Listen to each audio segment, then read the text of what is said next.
Kerala ലോട്ടറിയുടെ Thiruvonam bumper വിൽപ്പന ഇക്കുറിയും super ഹിറ്റിലേക്ക്. ഇതുവരെ 26 ലക്ഷത്തോളം ടിക്കറ്റുകൾ വിറ്റ് തീർന്നുവെന്നാണ് കണക്കുകൾ വ്യക്തമാക്കുന്നത്. ഒന്നാം സമ്മാനം 25 കോടി രൂപയായതുകൊണ്ട് ടിക്കറ്റുകൾ ചൂടപ്പം പോലെയാണ് വിറ്റുപോകുന്നത്. 25,93,358 ടിക്കറ്റുകൾ ഇന്നലെ വരെ വിറ്റ് തീർന്നു. ഇന്നലെ മാത്രം വിറ്റത് 1,03,430 ടിക്കറ്റാണ്. 5 ലക്ഷത്തോളം ടിക്കറ്റ് വിറ്റഴിച്ച് പാലക്കാട് ജില്ലയാണ് ഒന്നാം സ്ഥാനത്തെത്തിയത്. 3.5 ലക്ഷം ടിക്കറ്റുമായി തിരുവനന്തപുരവും രണ്ടാമതും, 3 ലക്ഷത്തോളം വിൽപ്പന കൈവരിച്ച് തൃശ്ശൂർ മൂന്നാമതുമുണ്ട്. 75,76,096 ടിക്കറ്റുകളാണ് കഴിഞ്ഞ ഓണം ബമ്പറിന്റെ ഭാഗമായി വിറ്റുപോയത്. ഇപ്പോൾ പരമാവധി അച്ചടിക്കാൻ കഴിയുന്ന 90 ലക്ഷം ടിക്കറ്റുകളും വിറ്റഴിക്കാനുള്ള ശ്രമത്തിലാണ് സംസ്ഥാന ഭാഗ്യക്കുറി വകുപ്പ്. ഈ ബമ്പറിൽ രണ്ടാം സമ്മാനം 20 പേർക്ക് 1 കോടി രൂപ വീതമാണ്.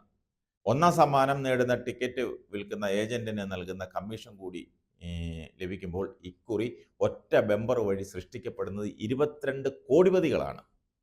20 പേർക്ക് 50 ലക്ഷം രൂപ വീതം നൽകുന്ന മൂന്നാം സമ്മാനവും, 10 പേർക്ക് 5 ലക്ഷം രൂപ വീതമുള്ള നാലാം സമ്മാനവും, 2 ലക്ഷം രൂപ വീതം നൽകുന്ന അഞ്ചാം സമ്മാനവുമുണ്ട്.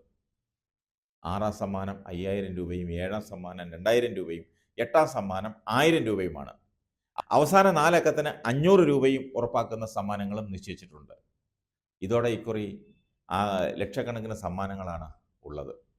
ഒന്നാം സമ്മാനത്തിൻ്റെ ടിക്കറ്റിൻ്റെ മറ്റ് 9 സീരീസുകളിലെ അതേ നമ്പറുകളിലേക്ക് സമാശ്വാസ സമ്മാനമായി 5 ലക്ഷം രൂപ വീതം ലഭിക്കും. 500 രൂപയാണ് ടിക്കറ്റ് വില. ഭാഗ്യവാന് ലോട്ടറി അടിക്കുന്നതോടൊപ്പം ലോട്ടറി വകുപ്പിന് ലോട്ടറി അടിക്കും.